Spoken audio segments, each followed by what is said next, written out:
విజయనామ సంవత్సరంలో మనోబలము బుద్ధిబలము రెండింటినీ ప్రయోగించాలి. కానీ ప్రయోగించినప్పటికీ బుద్ధుడికి ఏమన్నా ఆధిపత్యం వచ్చిందా అంటే లేదు, లేదా చంద్రుడికి ఆధిపత్యం వచ్చిందంటే లేదు. ఒక ముఖ్యమంత్రి గారు ఒక విషయాన్ని తాను చెప్పకుండా విద్యాశాఖ మంత్రి చేతనో లేక పురపాలక శాఖ మంత్రి చేతనో లేక ఒక చిన్న చిన్న మంత్రి చేతనో చెప్పిస్తుంటారు. మొత్తం మీద ప్రభుత్వంలో అది కూడా ఆయన కూడా ఒక బాధ్యత కలిగినటువంటి మంత్రి కనుక ఓ ప్రభుత్వం చెప్పేటువంటి విషయాలు చెప్తాడు. కానీ ఈ నవనాయక ఆధిపత్యాలలో చంద్రుడు చెప్పాలంటే వాయిస్ లేదు, ఎందువల్ల ఎలాంటి పదవి లేదు. బుధుడు చెప్పాలంటే పదవి లేదు. కానీ వారిద్దరికి పదవులు లేవు గనక మన పాటికి మనలోనే ఆ బుధుడు ఆ చంద్రుడు ప్రతి ఒక్కరిలో ఉన్నారు కనుక మనకారమైన చంద్రుడు బుద్ధికార బుధుడు ఈ ఇద్దరు మనలో ఉంటారు కనుక ఈ రోజు నుంచి విజయనామ సంవత్సరం చిట్ట చివరి లోపల మనసు పెట్టి ఆలోచిస్తుండాలి, బుద్ధితో ముందుకు వెళ్తుండాలి. బుద్ధి బలం కొద్దిగా తక్కిన బండి 2 అడుగులు వెనక్కి వేస్తుంది, మనోబలం తగ్గిన 4 అడుగులు వెనక్కి వేస్తుంది. కనుక మనోబలాన్ని పెంచుకోవాలి, బుద్ధి బలాన్ని పెంచుకోవాలి. బుద్ధి బలం అంటే బుద్ధికారులు సమయస్ఫూర్తిగా మాట్లాడాలి. సహజంగా రాజకీయ నాయకులు అందరితో పాటు ప్రతి ఒక్కరు కూడా సమయస్ఫూర్తిగా మాట్లాడేటువంటి శక్తి సంపన్నం ఆ భగవంతుడు అందరికి ఇస్తాడు. కనుక ఆ విధంగా ప్రతి ఒక్కరు కూడా సమయస్ఫూర్తిగా మాట్లాడుతూ ఉండాలి. సమయస్ఫూర్తిగా మాట్లాడుతూ ఉండాలి. సమయానికి ఆ మనస్సు ఎక్కడా దెబ్బతినకుండా ఎదుటివారు మనల్ని ఇబ్బంది పెట్టే రీతిలో ఎన్ని మాటలు అన్నప్పటికీ కూడా వారి మనసులు వారి మనోభావాలు దెబ్బతినకుండా మన బుద్ధిపరమైనటువంటి బుద్ధితోటి సమయస్ఫూర్తిగా ముందుకు వెళ్ళినప్పుడు ప్రతి ఒక్కరూ విజయాన్ని సాధిస్తారు ఈ విజయనామ సంవత్సరంలో. ఇక విజయనామ సంవత్సరం మరొక కొన్ని హెడ్లైన్స్ ఏంటంటే 354 రోజులు జరిగేటువంటి విజయనామ సంవత్సరంలో మొత్తం ఆదాయం 87 అయితే వ్యయం మాత్రం 114. ఆదాయం కంటే వ్యయమే చాలా ఎక్కువగా ఉంది. ఈ సంవత్సరం మేఘం పేరు తమో మేఘం. ఈ మేఘం అద్భుతమైనటువంటి రీతిలో మేరు పర్వతానికి పశ్చిమ దిగ్భాగంలో వచ్చిన కారణంగా 4 భాగాలు మహావర్షం, 1 భాగం మాత్రమే గాలి. ఈ సంవత్సరం అన్నదాతలకు అద్భుతమైనటువంటి వర్షం అంతా ఉంది. ఈ వర్షం కూడా ఏ విధంగా ఉంది, అనుకుంటే వచ్చేస్తుంది ఒక ద్రోణి, అనుకుంటే పుడుతుంది సముద్రంలో ఒక వాయుగుండం, పిలవంగానే అక్కడి నుంచి వస్తుంది ఉపరితల ఆవర్తనం. కానీ ఈ సంవత్సరం ఉపరితల ఆవర్తనాలు ఎక్కువగా ఉన్నాయి, అలాగే అల్పపీడనాలు ఉన్నాయి, అలాగే ద్రోణులు కూడా ఉన్నాయి. ఈ ద్రోణులు అల్పపీడనాలు ఉపరితల ఆవర్తనాలు పిలిచిందే తడవుగా రావటానికి మూల బీజి ఎప్పుడు పడుతున్నదంటే ఈ గురువు ఆ కుజులు ఇద్దరు కలుస్తున్నారు జూలై 18, 19, 20 తేదీలో. ఆ గురు కుజుల కలయిక పరోక్షంగా అన్నదాతలకు పెట్టింది పేరు. ఎందుకంటే మంచి వర్షం అనేది ఆ గురు కుజుల కలయికలో వస్తుంది. అదే గురు కుజుల కలయిక రాజకీయ నాయకులకి, అలాగే రాజకీయ రంగవాసులకి, అలాగే రాజకీయంలో ముందుకు చేస్తున్నటువంటి మహాపురుషులందరికీ కూడా కొంతవరకు బాగా బుద్ధి బలాన్ని పెంచడానికి వారి యొక్క చాణక్య నీతిని ముందుకు తీసుకువెళ్ళడానికి కూడా ఆ 3 రోజులే మూల రోజులని గుర్తించాలి. ఇక ఈ సంవత్సరం ఎరుపు రంగు పంటలు అద్భుతంగా పండబోతున్నాయి. దాంతో పాటు ఎరుపు భూములు కూడా బాగా పండబోతున్నాయి. అంటే ఎరుపు రంగు పంటలకి మంచి ఆదరణ ఉంటుంది, ఫలితాలు ఉంటాయి, మంచి రేట్లు కూడా ఉంటాయి. పైగా మంచి వర్షం ఉంది కనుక ఈ మామూలు బీడు పొలాలకు కూడా ఈ సంవత్సరం ఎరుపు పంటలు బాగా పండబోతున్నాయి. ఇక నైరుతి రుతుపవనాలు వస్తున్నాయి అంటారు. ఈసారి వస్తాయా అంటే వస్తాయి. కొద్దిగా ఆలస్యంగా వచ్చినా రైతాంగం యొక్క ఆశలన్నీ కూడా చిగుర్చబోతున్నాయి అన్నమాట. ఆగస్టు 10వ తేదీ దగ్గర నుంచి అక్టోబర్ 10వ తేదీ వరకు కోరుకున్నంత వర్షం ఉంటుంది. ఆ వర్షానికి తగిన విధంగా రైతులంతా ఉత్సాహంగా ఎరువు పంటలు కానీ వారి ముఖ్యమైనటువంటి భూముల్లో ముఖ్య పంటలు కానీ వేసుకోవడానికి ఆగస్టు 10వ తేదీ నుంచి అక్టోబర్ 10వ తేదీ వరకు పరోక్షంగా ఇది ఒక అరిష్టకాలనే. కానీ రైతులు మాత్రం చాలా జాగ్రత్తగా ఉండాలి. ప్రకృతి వైపరీత్యాలు కూడా అదే సమయం అన్నమాట. ఇక అన్నదాతలు జాగ్రత్తలు తీసుకోవాల్సిన నెలలు మనకు 2 ఉన్నాయి. 2014 ఫిబ్రవరి, మార్చ్ అనుకోకుండా ఉన్న పరంగా ఊడిపడుతుంది రాత్రే వాన.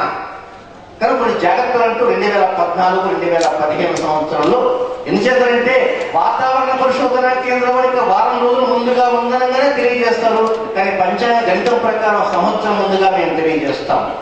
ఇక ఈ సంవత్సరం రాజు గురువు అని చెప్పుకున్నాం, సేనాధిపతి శుక్రుడు అని చెప్పుకున్నాం కనుక రాజుకి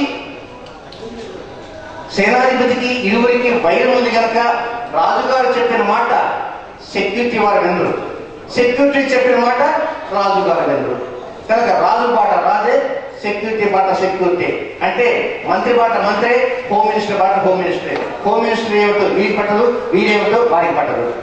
ఇక మొత్తం మీద రాజు గురువు మే 31వ తేదీ వరకు మాత్రమే చక్కగా మానవతాభావంతో ఉంటాడు. మే 31వ తేదీన ఆ మిథున రాశిలోకి ప్రవేశిస్తాడు కనుక అది పరోక్షంగా పరిపాలకులను కలహప్రదం చేసే విధంగా మే 30వ తేదీ రాత్రి పడుకొని మే 31వ తేదీ ఉదయం 6:59 దాకా ఈ సంవత్సర రాజు ఆనందంగా ఉంటాడు. మే 31వ తేదీ ఉదయం 6:58 రాజు గురువుకి తలనొప్పి ప్రారంభమవుతుంది. అంటే పరోక్షంగా పరిపాలకులకి కొన్ని తలనొప్పులు ఇలాంటివన్నీ కూడా మే 31వ తేదీ ఉదయం నుంచే మొదలవుతాయి. ఇకపోతే అన్నిటికంటే ముఖ్యంగా సినిమా పరిశ్రమ. సహజంగా ప్రతి ఒక్కరూ సినిమా పరిశ్రమ ఎలా ఉంటుంది, విద్యారంగం ఎలా ఉంది, వైద్య రంగం ఎలా ఉంది అనుకుంటారు. సినిమా రంగం కానీ, పారిశ్రామిక రంగం, విద్యారంగం, వస్త్రరంగం, వైద్య రంగం, కార్మిక రంగం, కర్షక రంగం, కంప్యూటర్ రంగాలు, వీరి వారి ఆలోచన ఎన్నో ఉంటాయి. ఇన్ని ఆలోచన ఉన్నప్పటికీ they have to wait up to October 10th.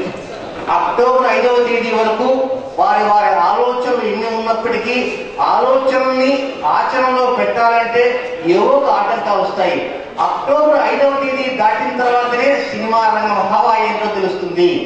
Cinema రంగంలో ఉన్నటువంటి ప్రముఖులు కావచ్చు, ఏదైనా సినిమా రంగం ముందుకు బాటలో పుంజుకోవాలన్నా కూడా అక్టోబర్ 5వ తేదీ తర్వాతనే. అదేవిధంగా విద్యారంగం, వైద్య రంగం, కార్మిక రంగం, కర్షక రంగం, పారిశ్రామిక రంగం, కంప్యూటర్ రంగాలు, సాఫ్ట్వేర్, ఇవన్నీ కూడా మంచి అనుకూల పరిస్థితులు కూడా అక్టోబర్ 5వ తేదీ తర్వాత వస్తాయి. ఈ సంవత్సరం పాడి పరిశ్రమ అద్భుతమైన రీతిలో ఉంటుంది. అలాగే ఆహార ధాన్యాలను కూడా పుష్కలంగా పొందుతున్నాయి. ఈ మొత్తం మీద ఈ సంవత్సరం ఏ తర్వాత ఎలా ఉందని ఒక ముక్కలో చెప్పుకోవాలంటే చక్కటి వర్షాలు ఉన్నాయి. అన్నదాతలకు ఎక్కడా కూడా ఇబ్బందులు లేకుండా వర్షాలు ఉంటాయి, పంటలు ఉంటాయి. ఇక ఇబ్బంది ఎవరికి అంటే గురువు కుజుడు జూలై 18, 19, 20వ తేదీలో ఆ రెండు గ్రహాలు కూడా ఒకే బిందువు వద్ద కలిశారు గనక ఆ బిందువు దగ్గర కలిసిన సమయంలో వారి మాటలు ఏ విధంగా ఉంటాయి అంటే అది రాజకీయ రంగం మీద ఉంటాయి. మొత్తం మీద గురువు మే 31వ తేదీన మిథున రాశి ప్రవేశం చేయడం వలన పరిపాలకులు కొంత కల్మషంతో ఉంటారు, కలహప్రదంగా కూడా మారిపోతారు. అప్పటిదాకా ఎంతో సౌమ్యంగా ఉన్నటువంటి వాడు కూడా మన మీద చూసుకురావచ్చు. కనుక మే 31వ తేదీ వరకే పరిపాలకుడు మంచి వ్యక్తి. మే 31వ తేదీ తర్వాత పరిపాలకుల్లో కొంత పరిస్థితి మార్పు కనబడుతుంది. సహాయం చేయాలనుకున్న వాడు కూడా కొంత వెనక్కి వెళ్ళే అవకాశాలు ఉంటాయి. ఇక మొత్తం మీద రాశి ఫలితాల కనుక విశ్లేషిస్తే మేషరాశి వారికి ఈ సంవత్సరం 11 ఆదాయము, 5 ఖర్చు ఉంది. కానీ మేషరాశి వారు ముఖ్యంగా గమనించాల్సిందంటే భార్యాభర్తలు సంయమనం పాటించాలి. అది ఒక్కటి సంవత్సరం మొత్తం మీద గుర్తుంచుకోవాల్సింది. వివాహం కానటువంటి వారు, వివాహం చేసుకోబోతున్న వారు, ప్రేమించేటువంటి వారు కూడా కొన్ని జాగ్రత్తలతో తీసుకోవాలి. ఇక వృషభ రాశి వారికి 5 ఆదాయం, 14 ఖర్చు. అయితే వృషభ రాశి వారు తీసుకున్న జాగ్రత్త ఏంటంటే రుణ విషయాలు, శత్రు విషయాలు, అనారోగ్య విషయాల మీద కొంత జాగ్రత్తలు, ముందు జాగ్రత్తలు తీసుకుంటూ ఉంటే మంచి ఫలితాలు వస్తాయి. ఇక మిథున రాశి వారికి 8 ఆదాయం, 11 ఖర్చు. ఈ మిథున రాశి వారికి ఈ సంవత్సరం మొత్తం మీద పరిస్థితులన్నీ అనుకూలంగా ఉన్నాయి. కానీ సంతానపరమైన విషయాల్లో మాత్రం కొంత ఎక్కువ శ్రద్ధ, అవగాహన ఉండాలి. వారి ఆ పిల్లలు స్కూల్కి వెళ్తున్నారా, డబ్బులకు వెళ్తున్నారా, లేక ఇంకో చోటుకు వెళ్తున్నారా, మరొక చోటుకు వెళ్తున్నారా అనేటువంటి అంశాల మీద కొంత దృష్టి ఉంచాల్సిన అవసరం ఉంది. కర్కాటక రాశి జాతకులకి 2 ఆదాయము, 11 ఖర్చు. విద్య, ఉద్యోగ, ఆరోగ్య, వాహన గృహస్థానాలలో ఈ కర్కాటక రాశి జాతకులు కొంత జాగ్రత్తలు అవగాహన ఉండి శ్రద్ధతో వెలుగుతూ ఉండాలి. ఇక సింహరాశి జాతకులకి 5 ఆదాయం 5 ఖర్చు, వచ్చినంతా ఖర్చు పెట్టేస్తారు. అయితే సింహరాశి జాతకులు ఏంటంటే అన్ని పనులు అనుకూలంగా ఉంటాయి, కానీ సోదర సోదరి అక్కయ్య లేక చెల్లమ్మ, అన్నయ్య లేక తమ్ముడితో మాత్రం కొంచెం సంయమనం పాటించాలి ఈ సంవత్సరం సింహరాశి జాతకులు.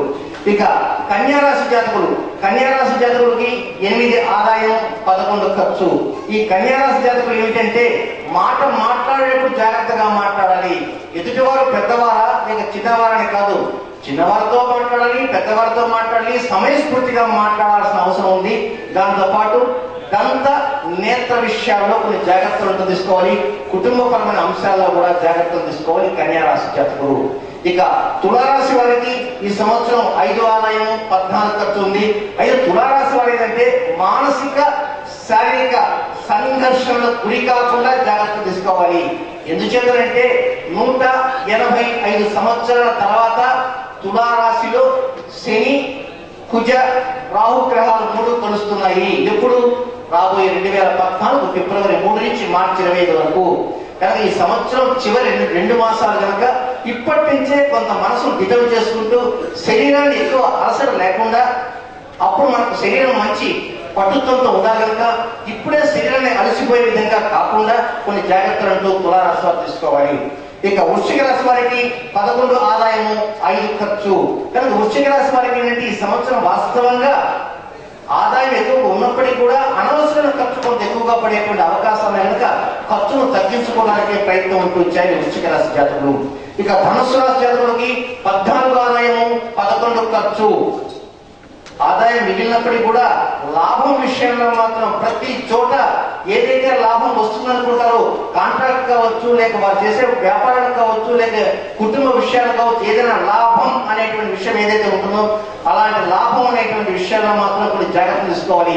లాభం వస్తుంది అనుకుంటాడు, చిట్ట చివరికి చూస్తే 0 తగలచ్చు. కనుక లాభ సంబంధమైన వ్యవహారాల్లో ధనుస్సు రాశి జాతకులు కొన్ని జాగ్రత్తలు తీసుకోవాలి. ఇక మకర రాశి జాతకులకి 2 ఆదాయము 8 ఖర్చు. ఖర్చు భాగం ఎక్కువగా ఉన్నప్పటికీ కూడా మకర రాశి జాతకులు నిత్య దినచర్య, ఈ నెల టైం టేబుల్ కొంతమంది వేసుకుంటూ ఉంటారు, వచ్చిన టైం టేబుల్ వేస్తుంటారు.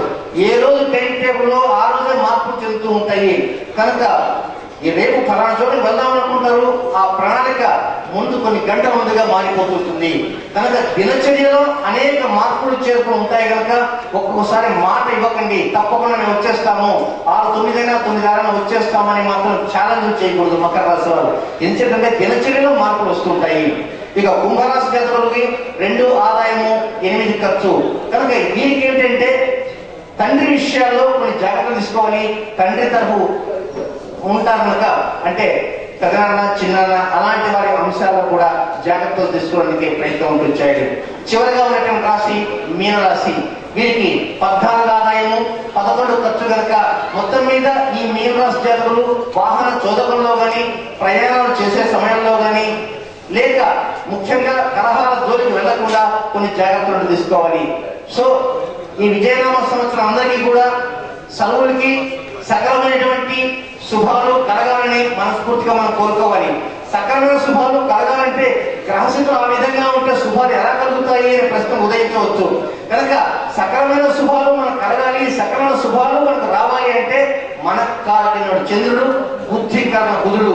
చంద్రుడిని బుధుడిని ఈ ఇద్దరిని మనం కట్టేసి ముందుకు తీసుకుని పోగలిగినప్పుడు మాత్రమే సకలమైన విజయాలు సాధిస్తాం.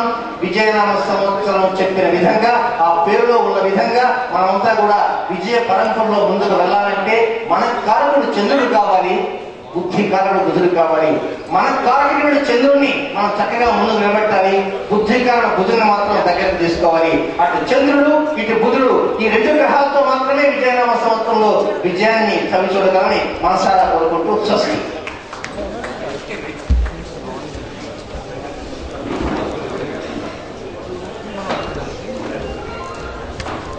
పండితులు సత్కరించవలసిందిగా పార్టీ ఉపాధ్యక్షుడు శ్రీ పెద్దిరెడ్డి గారు.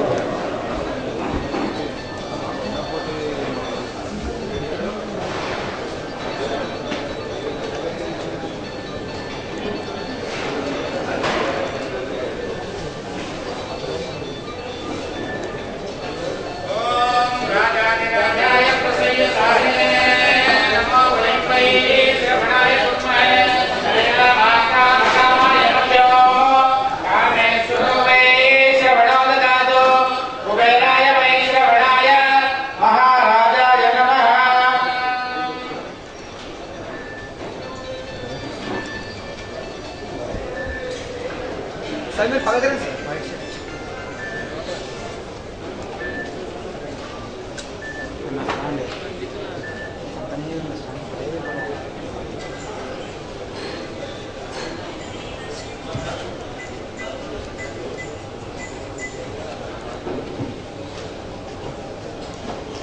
సార్ ముంగట్టారండి సార్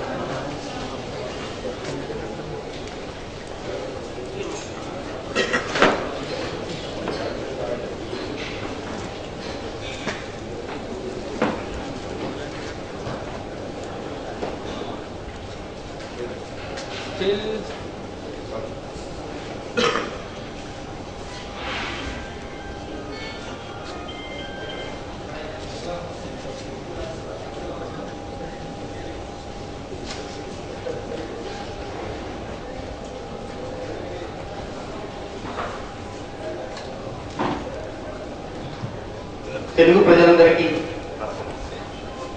వారికి ఈ నూతన సంవత్సరం అన్ని రంగాలలో విజయాలను ఇవ్వాలని